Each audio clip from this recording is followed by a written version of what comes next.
I'm pleased to introduce today at the 9:15 Education Hour at Westminster a joint class offered by the Social Justice Forum and the Adult Education Council.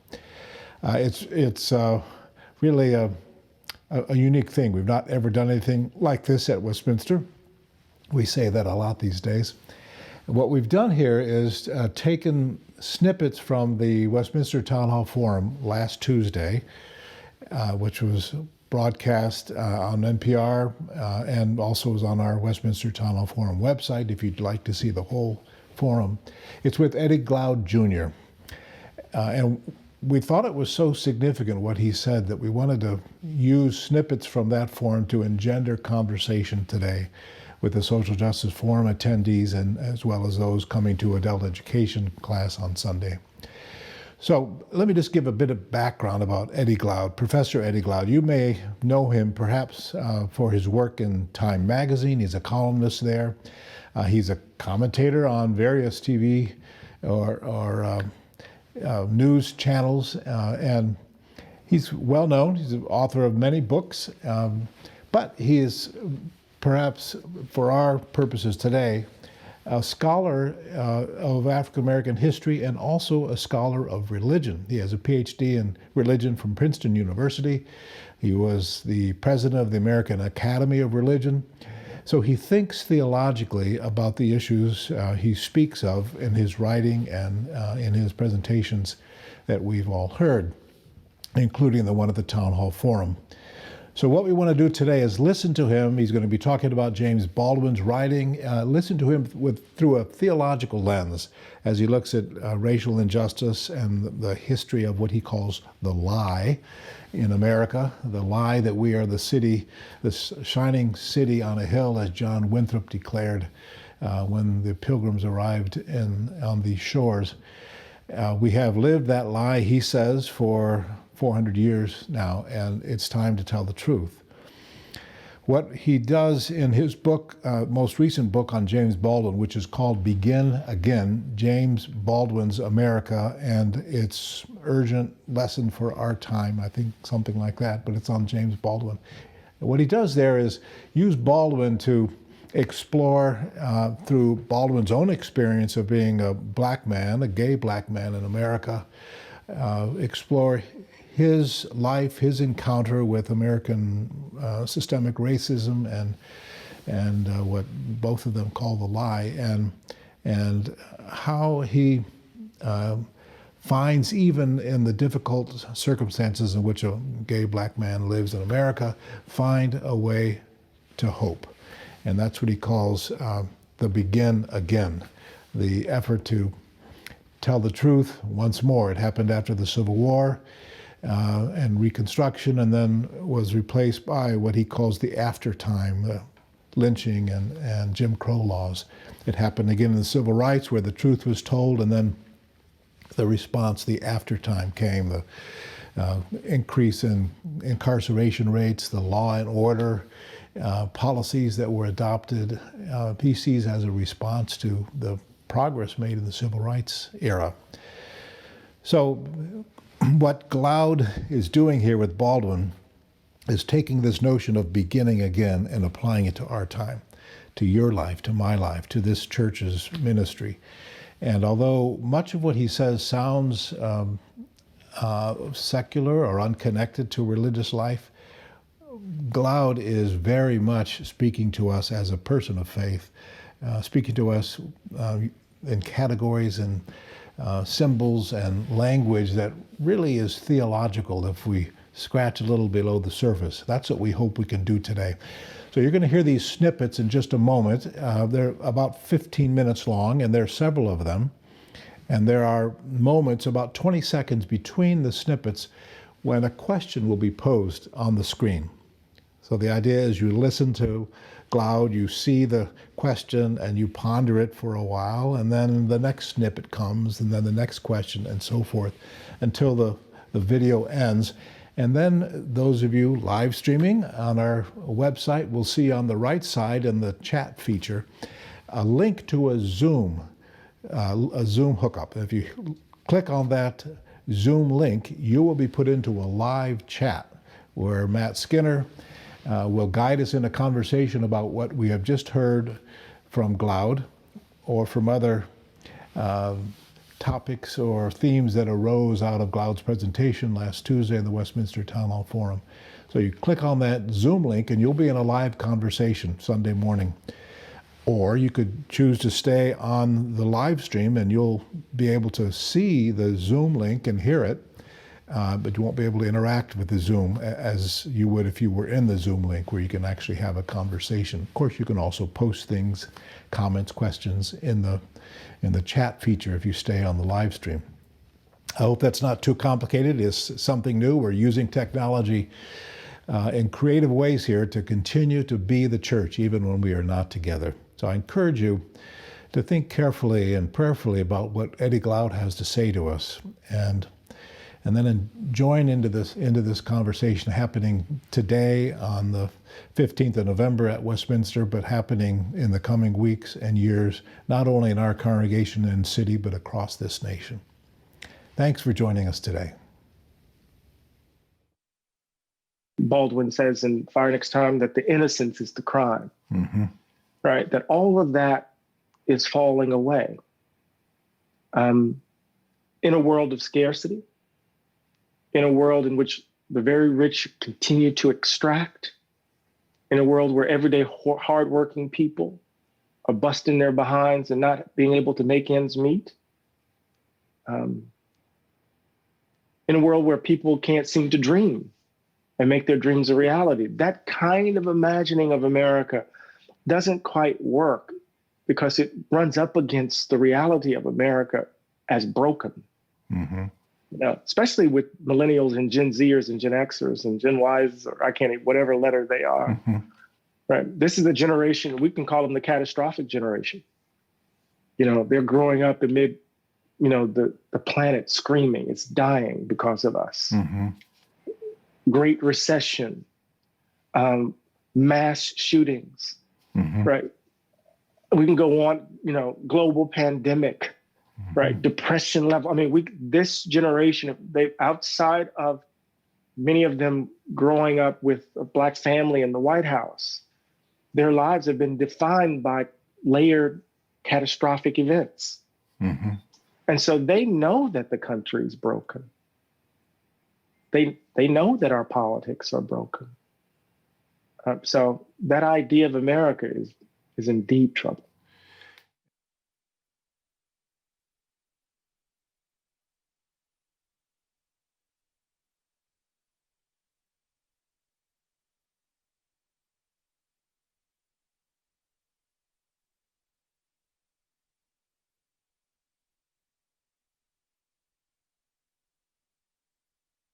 How do we become witnesses to the lie and the truth?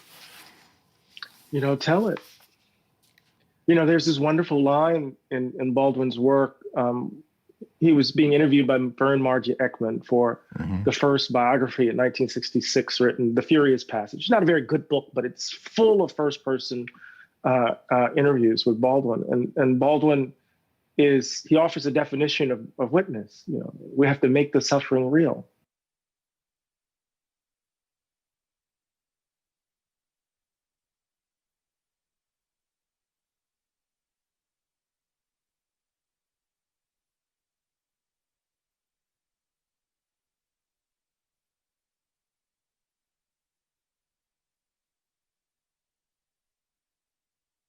So what is it that you know, someone who has benefited from the lie, what can they do? Right? They have to do what I think Wendell Berry calls for in The Hidden Wound. They have to engage in the ongoing interrogation of how whiteness comes to them as naturally as language. And then act on your conception of a just world. Right? So, you know, I get this question a lot, right? Well, what can I do to help? Well, what is your understanding of a just world? Let's get about that work. If you believe that someone should, if they're working 40 to 60 hours a week, they should have a living wage, let's work on that together. If you believe that people should be treated equally under the law, no matter the color of their skin or their zip code, let's work on that.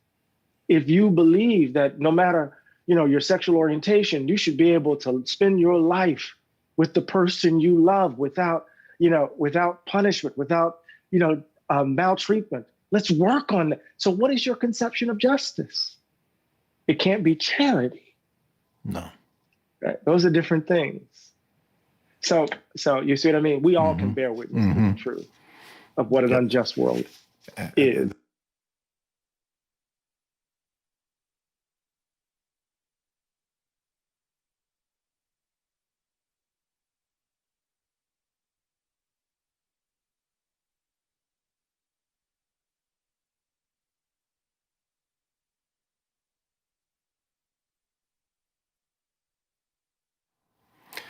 What is prohibiting us as a nation from telling the unvarnished truth? I mean, it's not like it's hidden from us. Well, to admit what has happened and what is happening is to concede, is to concede something about oneself.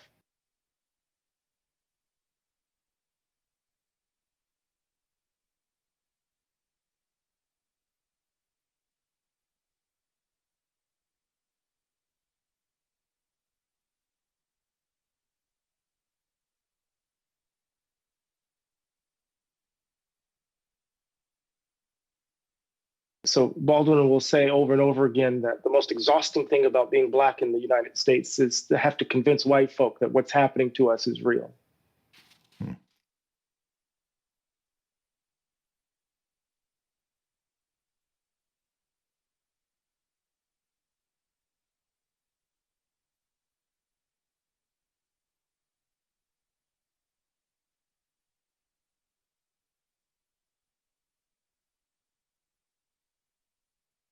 The Minnesota Council of Churches here locally just about 2-3 weeks ago adopted a sort of a manifesto, a commitment to truth-telling, education, and reparations. And they had a big debate on whether they're going to go with reparations or reconciliation, to parallel the South African model. And they said, no, we won't even get to reconciliation, true reconciliation in our community until we've dealt with reparations. And they've launched into this process where they want to lead our state in the faith community, lead our state in a conversation that begins with telling the truth. What advice would you have for a statewide organization that is seriously wanting to lead the public in a conversation about truth-telling that would get us toward reparations eventually? What advice? Brace yourselves, because truth-telling is not easy. Don't get caught up in performing one's guilt. Right? These aren't public rituals of expiation by way you engage in, self-flagellation around one's own sins. That's not the point. And nor is it the point to beg, to position oneself to beg for forgiveness. The point is really to say, this is what has made our way of life possible. That's why I love this image by William James, right? The bitterness that is permanently at the bottom of the cup, right? Or the shards beneath our feet. That our way of life is predicated upon, ugliness in some ways. And this is what makes the 1619 project so interesting to me. Right? It's not about it being a story of origins, because we can quibble around the facts of the matter. But it's a story of beginnings. And Edward Said, the late social critic, said that the problem of beginnings is the beginning of the problem, where you start. So if we start with 1619, what comes into view? Well, the nation was a corporation before it was a nation. That comes into view. There's indentured servitude, so there's class. There's slavery, native peoples, and failure. What does it mean to start there in how we understand ourselves? right? We got a much more humble orientation to the future in some ways, to our understanding of ourselves. So where we begin is important. So the advice I would give is in a shorthand is don't seek safety in comfort. Understand that it's going to be uncomfortable as we make our way to a different way of being together.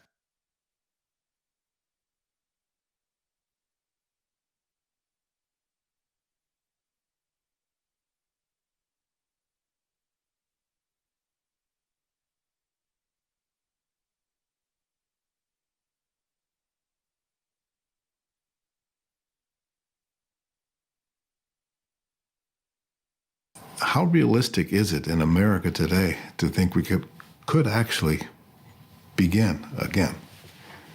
It's not very realistic at all. That's kind of If what we're I thought you serious, would say. yeah, if we're serious about it, our history suggests we're not going to do very well, Doc. I mean, to be honest with you, I mean, but this is why I quote Beckett: fail, fail again, fail better. So even if you're pessimistic about the beginning again succeeding, you find the energy to go for it, to try. Yeah, it's not pessimism, it's unhopefulness. Pessimism is just the flip side of the optimist coin. Right. So I'm not a Panglossian optimism like Voltaire's Candide. This is the best of all possible worlds. Nor am I a pessimist like Schopenhauer, right? Drinking sherry and saying the world is gone to da da da da, right? So I'm neither of those, right? I'm a meliorist, and whatever that word means is this, and that is that the world could either go to hell or it could be saved. It just depends upon us, right? It depends upon what we do. And so coming out of the tradition out of which I come, it's a blues-soaked hope, right? It's a blues-soaked hope. And that is, you can't, that's B.B. King. Nobody loves me but my mother, and she could be jiving too.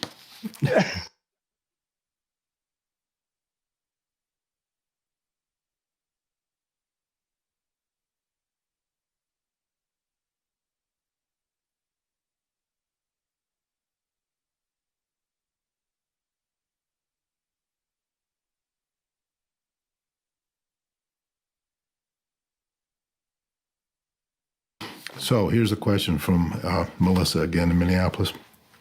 You said after watching George Floyd's funeral service that we were on the, quote, precipice of something potentially transformational. We stand at the crossroads.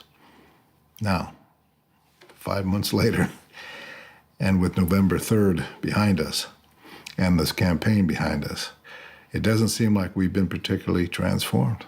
Am I getting this wrong? Is there anything to give us hope? Yeah. So no, you're not getting it wrong, Melissa. Standing at the crossroads isn't resolved by an election. No presidential election can do that. It's what we decide to do after, the election that matters. So we're at a crossroads. Baldwin has this wonderful formulation that human beings are both disasters and miracles. That we have to protect ourselves from the disasters that we've become, but understand that if we show up, at least there's a chance for a miracle. So we're still at the crossroads. The election wasn't going to resolve it, even if it came off really nicely. We're still right squarely, right in the middle of it all. I'm from the Gulf Coast, so I'm used to hurricanes. And there's the difficulty of the front end, the illusion of the calm of the eye, and then there's the tail. We still have the tail, y'all. Y'all still have to deal with the trial of Officer Shaven. We still have the tail coming.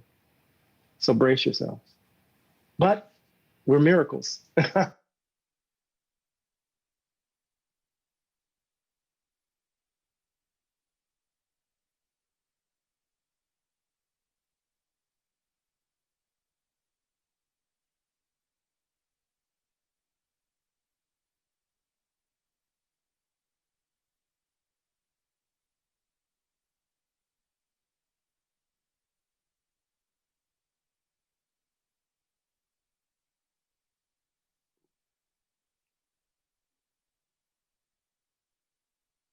All right, we are ready to start welcoming people in.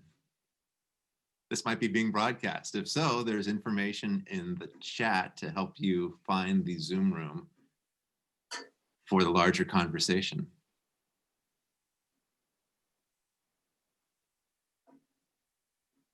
If you can't find the chat, you have to click on the little, there we go, people are coming in. You can kind of minimize your screen. You can see the chat on the live stream. You can either come to the Zoom room and join us, or you can keep watching on the live stream. If you watch on the live stream, your way of participating would be simply to type in some questions or comments into the chat. So people who are joining on Zoom, it'd be great if you could show your faces if you're, if you're ready here at 9:36 in the morning. Just build a better sense of community. So, hi Brent, I see Doug. Others, thanks for joining. We'll wait just a couple of minutes as people find their way over and click all the right buttons, but it will happen.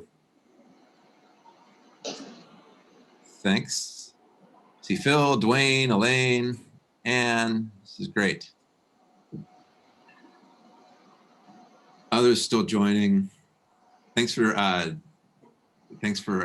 participating in this experiment. We're trying to do all we can to make education programs a little more interactive and connected. So, excellent. Our goal for this is just to offer some chance for reflection on those questions that came up with the different clips from the interview with Dr. Eddie Glaude. And so the first one was, what is your idea of America and how is it being challenged? Matt, we're still getting the sound from the second source. You need to mute. Hearing two different things. If you go to your live stream window and mute the sound on that, or just close that window entirely, that should help you out, I think. So if you've joined the Zoom room, you probably only want to hear the audio from your Zoom window. If you're still on live stream, yeah, we'll have it together. Is that working for you, Doug? Yeah. Okay, great. So the first question was, what is your idea of America and how is it being challenged? Matt, we're still getting the sound from the second source. Is that true with everybody or just you? Okay, yeah, you need to close your live stream window and mute that. Or mute that. Is that better? There's a bit of a lag too in terms of those of you who are on Zoom now or live, what's happening on the live stream is about 10, 15 seconds later. So I really am existing in two different places in time right now, as are all of you, which is pretty cool. I'm going to actually mute all of you. I've noticed some of you have unmuted because there is a series of conversations happening in different time that we can hear through your video sources. So ideally, you have all the windows on your computer closed except for this Zoom room. That will make it a clear conversation. Thanks, Rachel. So the first question, what is your idea of America and how is it being challenged? I think we're still small enough that we can do this by people either raising a hand or unmuting. If you want to share or you just want to follow along and not speak, that's also fine. But we would love to hear what you think about that first question. Your idea of America, how's it being challenged? This is Ken, and to me, it is around the equity. And of course, if we go back to the Declaration of Independence, but the challenge is we're recognizing the tremendous inequities. Those inequities embedded in our systems. Other thoughts on that?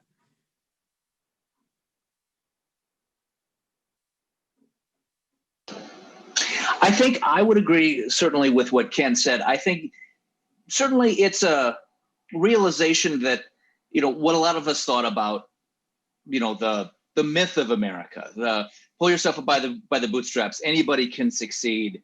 It's just, the Horatio Alger myth that so many people grew up with. I think it's kind of it's a right sizing of expectations. That doesn't work for everybody. The system was designed for people who are in a certain narrow slot, right? That's what it was designed for. And if you're outside that slot, it becomes incredibly hard.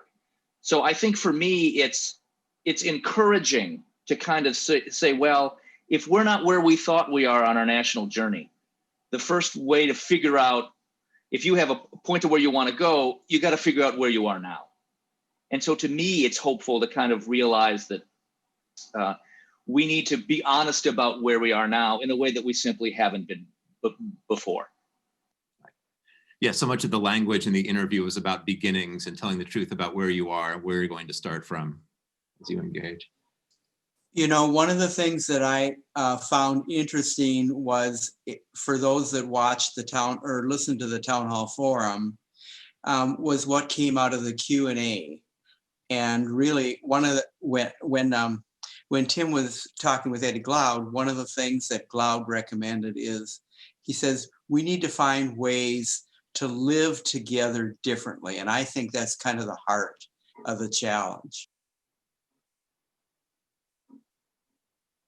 Yeah, he talked about the ways in which this can't be a philanthropic project, right? It can't be charity. This has to actually get to the ways we choose to live. There's an old saying, America is a nation with the soul of a church. And I mean, that ought to speak to us about being able to get back to the beginning. But I guess the idea of equity has a purpose of freedom. And I think that's where we get caught up in America and a confusion about America and the church. So, you know, are we free to live differently? I mean, that might be a question picking up on the idea of America. Mm-hmm. I think about, there's a point in the interview, it wasn't one of the clips today, I don't think, where the lie that Glaude talks about, he says it warps our moral sense and makes us people who aren't even fit then to participate in democracy, because we just simply can't see the truth about who we are or where we stand. How about the second question, which was really two questions? How do we make the suffering real? But also, how can we bear witness to what Glaude calls the lie about America as the shining city on the hill? And Tim, I think, asked for clarification about that. What does it mean then for white Christians to bear witness, as well as what that would mean for somebody in Glaude's position to bear witness? But what do you think of that? What does it mean to bear witness to the lie about America as the shining, perfect city on a hill? Well, I think we need to broaden our understanding of other people's worldviews. And that means we need to be in relationship with a broader array of people. And so maybe that fits with our theme this year for our giving campaign, the listening. And it's not just listening to one another and to our friends, that's important, but we need to listen more broadly to fully understand what life is like for other people. Because if we don't listen, we will only be informed by our own experience. Thank you. And then to take what we hear and what we know and be public about what we see the deficits are, and then organize to overcome them. As Glaude said, work on them together, but publicly work on them, identify issues and work on them. I was really struck, going back, Matt, it's Barbara, to some of the earlier comments about just living the lie. And as I have become increasingly educated, it's painfully, I've been painfully aware of how I have, in a very unconscious way, lived the lie. So to me, just being open to hearing, and like Gretchen was saying, listening and personalizing it to see where have I been culpable? And that's a real starting point to say, youch. I didn't realize how much there's this unconscious bias played a part in my life. And, I think that that's a critical point. And it's hard when you listen to Glaude speak to say, are you really hopeful? And, I think it's going to be such a long process of getting there. But I'm encouraged about having the conversations. But to me, I really felt like I had to begin with a really pretty cold, hard assessment of where my unconscious bias came in. Thank you. Well, I think a speaker like Glaude helps us with, the lie has a history, and yet we kind of have a short-term memory in America. And how do we tell our story? You can deal with suffering by overcoming it, or you can see a connection to the word patience, suffering with, which isn't to say we don't work on something. I still think that questions about identity that like we're doing in this time of COVID, that help build community and communication are really important. And I guess I find this speaker really making me say, what do I do? And starting with that question and telling my story from the I do. Thank you. I like Dwayne's points about listening to stories, kind of building on what Gretchen was saying earlier too. And this reminds me of what Dr. Margaret Amer from Austin Seminary had mentioned in one of her previous adult ed forums. And that was the need to hear people's stories, and what she labeled those stories as really the context of history. And I think we need to learn that context of history. Yeah, a lot of us were never taught it. We're never taught how to seek it out, right? But to trust the story we were given. Well, and I think part of that is learning the histories of the peoples around us. Thank you. In recent conversations with a Westminster member who grew up in Mankato and never heard a word about the lynching of the 38 Dakota in her education. And the shock of learning that as an adult, and the sense of betrayal that who we said we were was a lie. We do that throughout our educational process. We just leave out the parts that we don't like. Thank you. The third question was, what is your understanding of a just world?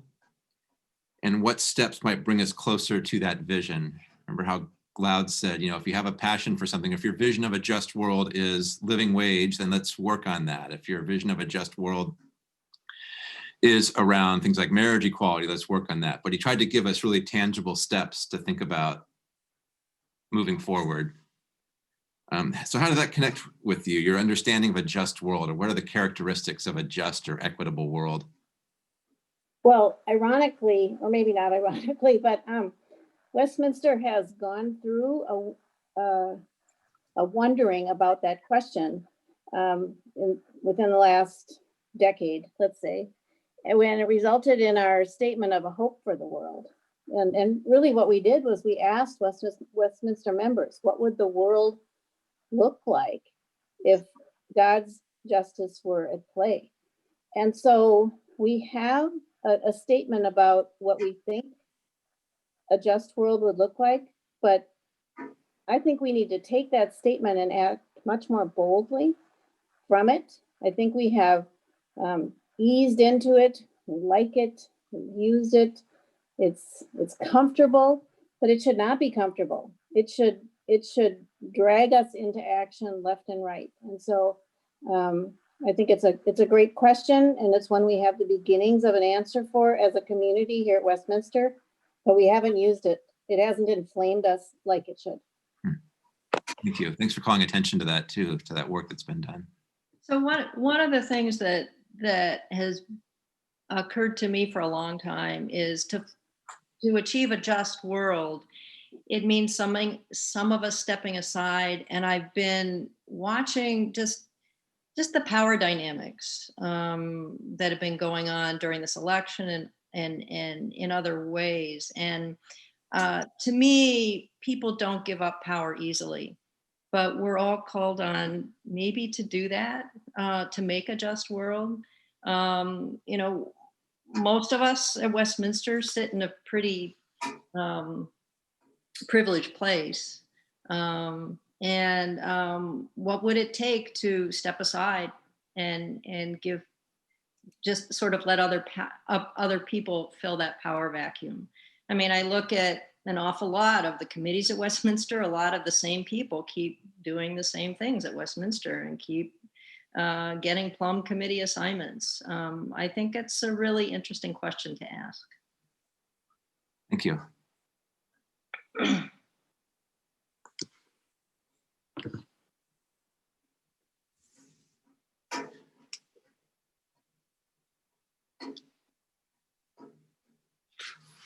Anyone else on this about a vision of a just world and how a community or small group of people can start to put that into practice? We've got a comment from the chat on the live stream from Michelle talking about the mixed feelings that some are having as they're, some feelings are activated by what we're witnessing. Some are afraid and don't know what to do, and some are feeling more, are inspecting themselves more in their role in reducing systemic racism. I thought her comment was interesting and, expressed some level of insight into kind of the variety of responses we can have. And I wonder about, at a place like Westminster, where we do sometimes consider ourselves to be a community that's fairly well informed about these issues. Is it still a place where people might be experiencing fear about, what some of these changes might mean for them? And is it a place where we're willing to admit that sometimes our reactions to being aware of what's happening aren't always immediate, hey, I'm excited to do something. I think it can be tough when you're around a lot of progressive types, to share some of those darker feelings.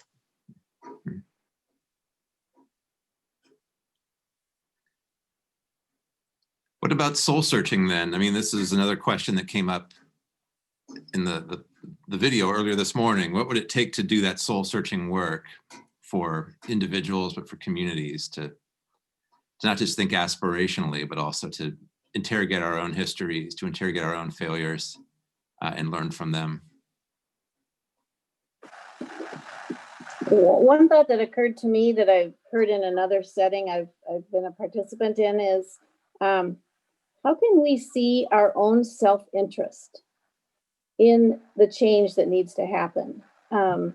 Those of us in privileged positions, I think we think of things we might have to give up. And that doesn't feel like self-interest, but I think we do need to articulate, what is our self-interest? What is the damage that's being done to me or to my family or to my community because of the way things are right now? Because without that self-interest, I don't think we'll have the staying power to make the change that needs to happen. Thank you. I'd like to throw out an idea. I really like this format of doing the introduction leading into a conversation, within a context. And I think it would be perhaps interesting to use this format to invite others from communities that we don't normally talk to join us on Sunday morning. It's a lot easier to do that than it was a year ago, right? In terms of just making the connection to have a conversation, at least logistically. Phil, this is Ken Joslin. Just be a little more specific about the kind of communities and what questions you would want.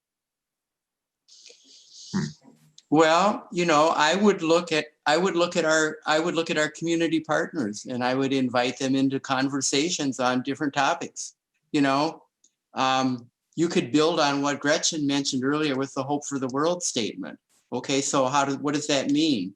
Use that as a basis to talk to people from our community partners and see what they have to say to help us inform and listen and learn.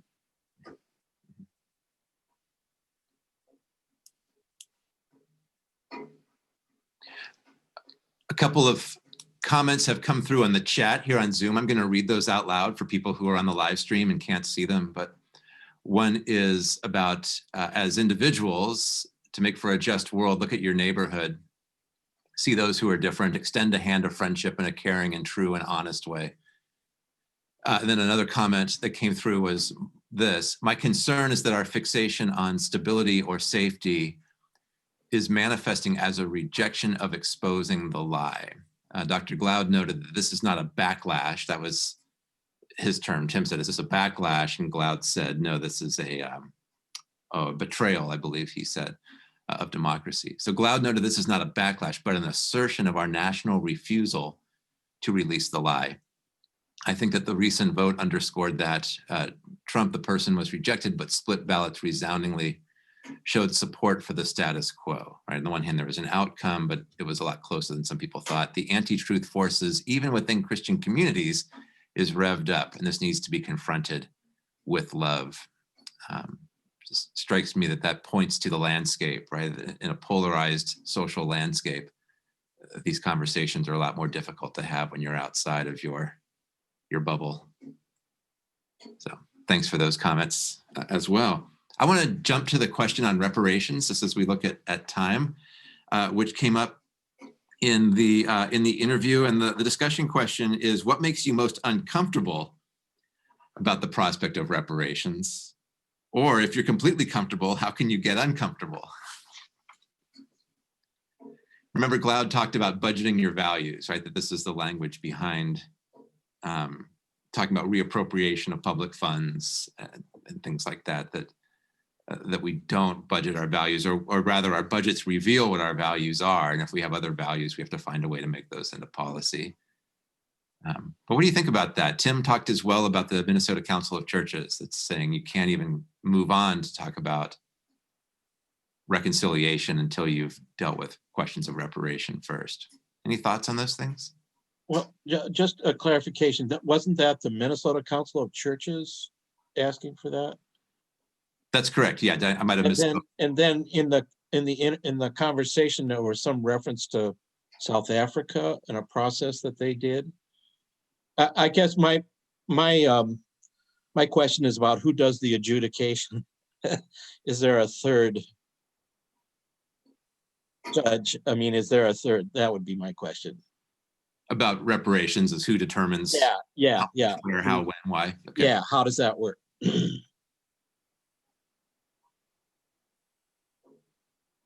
I'll take that as a rhetorical question, Dwayne, because I don't hold that answer. But I imagine it exists at the level of policy, whether it's governmental or church-wide, or the other things that we use to hold ourselves together.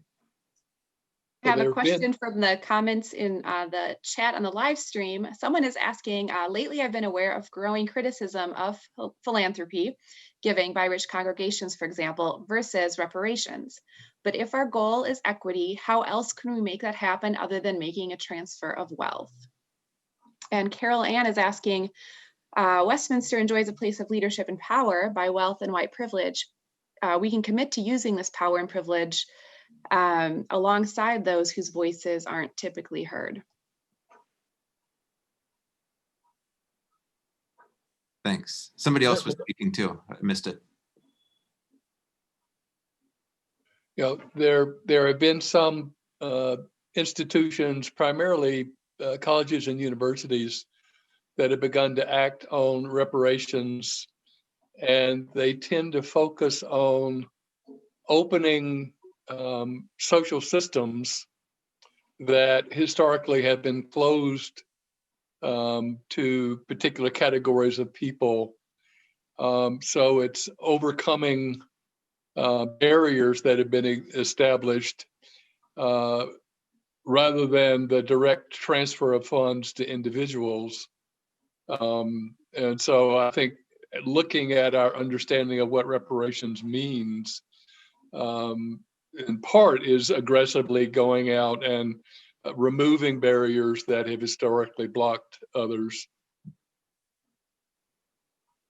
Well, aren't we doing these things that have been referred to? I mean, aren't we, or are we? Maybe that would be the question. It seems to me that Westminster is kind of at the beginnings of reparations-like actions and notions in actually enacting them, not just thinking about them.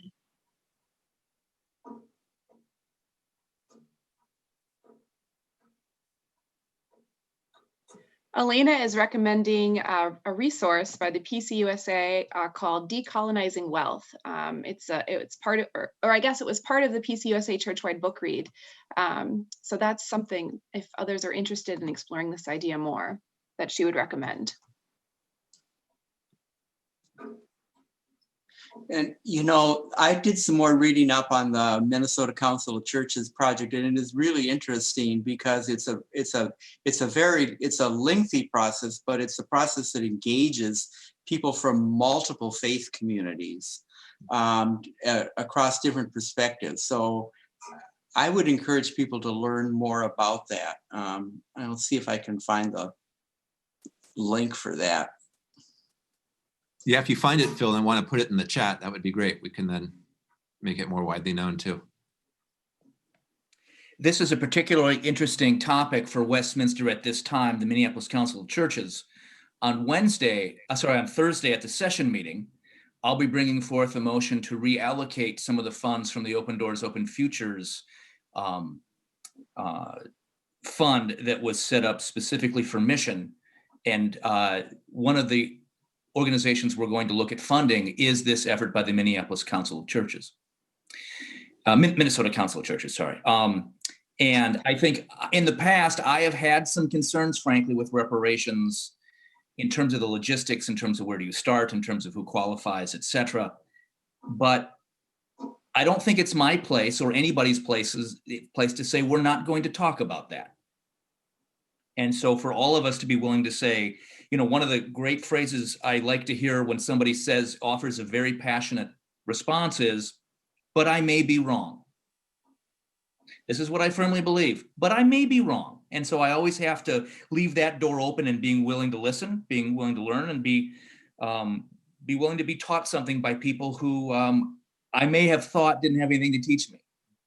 But then again, I may be wrong about that. So more on this specific topic in a Westminster context to follow shortly. But it's an interesting opportunity, and we all have to be willing to start and engage in potentially very uncomfortable conversations. Yeah, I appreciate you saying that, Brent, that feeling uncomfortable shouldn't be a reason to exclude anybody from the conversation. And this is part of the honest reckoning that needs to take place, whether we're a community or, you know, a neighborhood or a church or a business.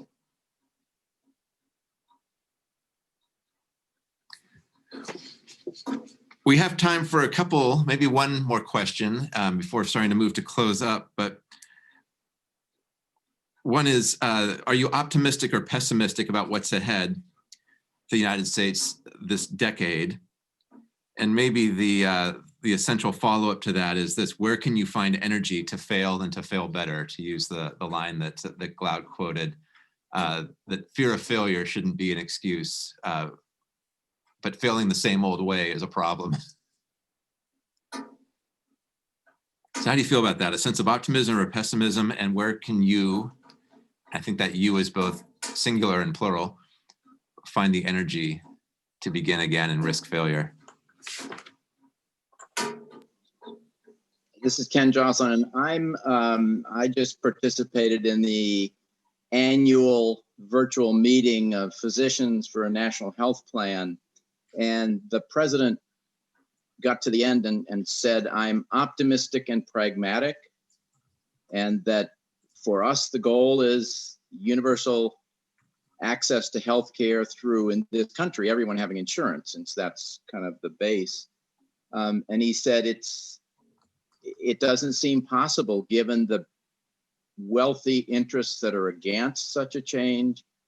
And yet the whole issue has been raised of Medicare for all, which is the term that's used. So he's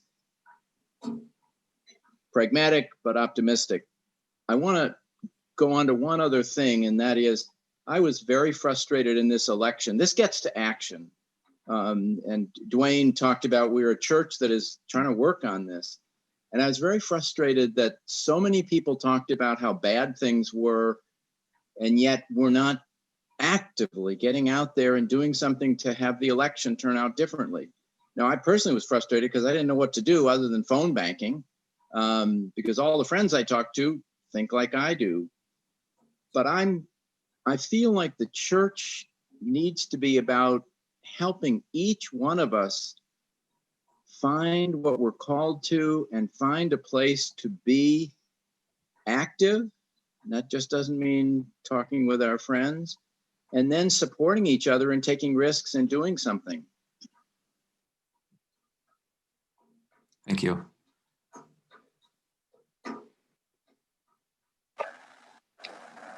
I like that combination of notions of optimistic and pragmatic. Thanks, Ken. I guess I'm optimistic as I see so many organizations, for-profit organizations, nonprofit, faith-based organizations, really grappling with issues of racism. I mean, I don't think I've seen a wholesale adoption of concern across organizations for most of my career. I don't think I remember something like that. And that gives me optimism, but the pragmatic part of me wonders if this will be a phase and that we will all have gotten just a little bit smarter, but not changed very much as a result of all that collective thinking across various segments of our society. So that's a challenge for me, is to take this opportunity and make something real of it, and not something that we just wistfully look back on in a decade or so.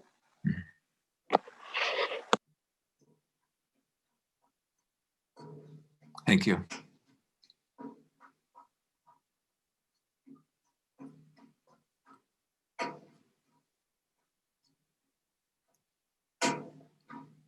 Any other thoughts on that? How can we collectively or individually find the energy to begin again?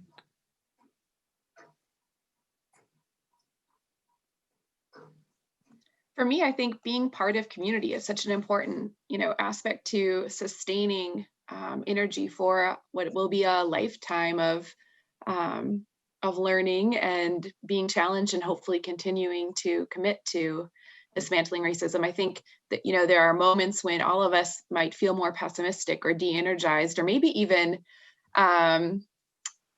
lazy, and just having people around us who are willing to kind of help us along, continue to challenge us, who feel comfortable saying, you know what, there's something you could be doing there, or there's something more you need to be doing there. But also learning from others who are maybe have a different perspective or a challenge, a talent to add. I think in that way, being conscious of who we're in community with is also important. Thinking about the voices and the perspectives, the stories that we're hearing or not hearing, and thinking about how to expand those. Yeah, thanks.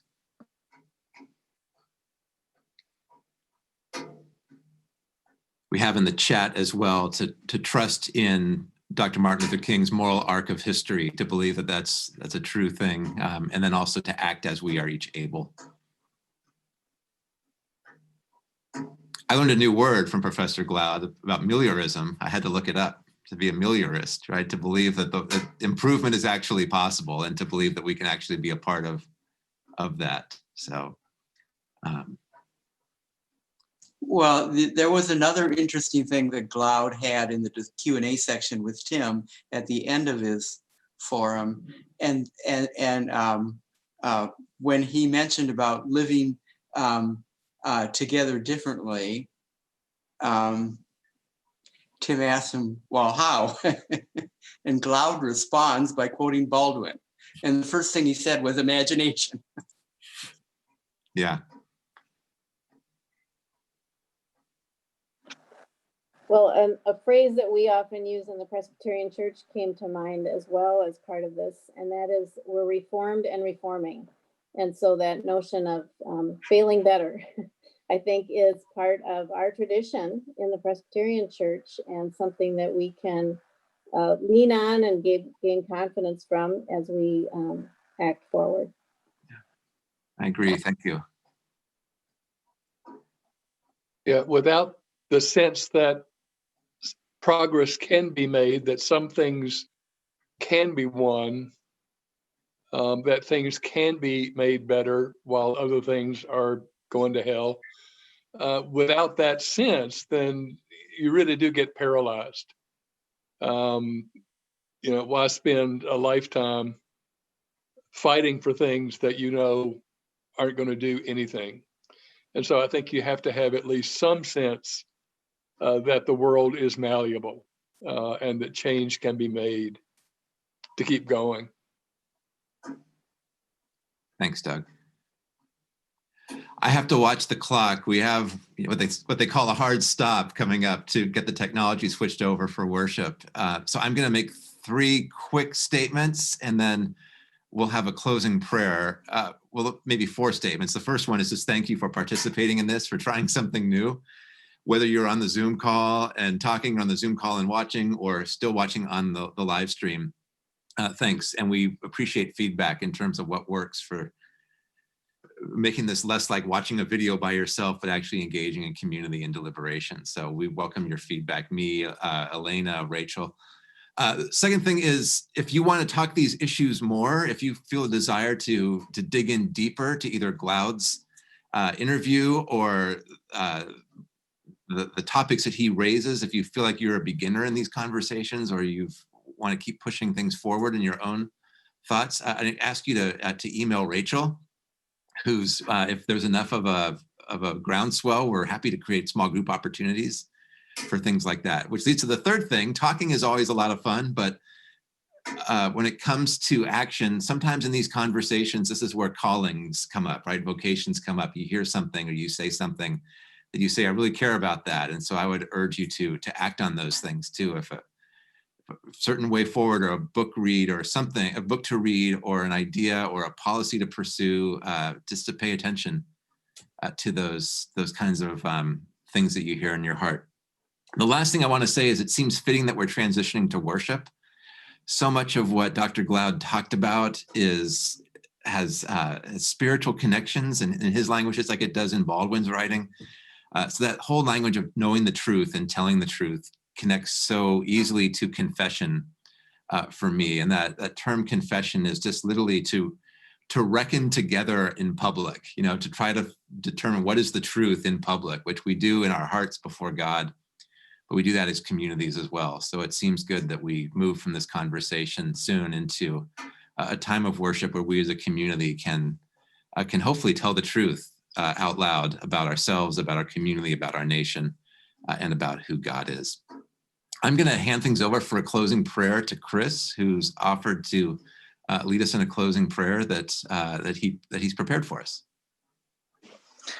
Thank you. This is actually Sheila Martin, So sorry, I got thrown his off. spouse. That's all right. You wouldn't know that because we're using Chris's computer. I write poetry, everyone, and about 5 years ago, I wrote a poem which to me welled up inside me as relevant for today. So I'm going to read this prayer poem as our closing.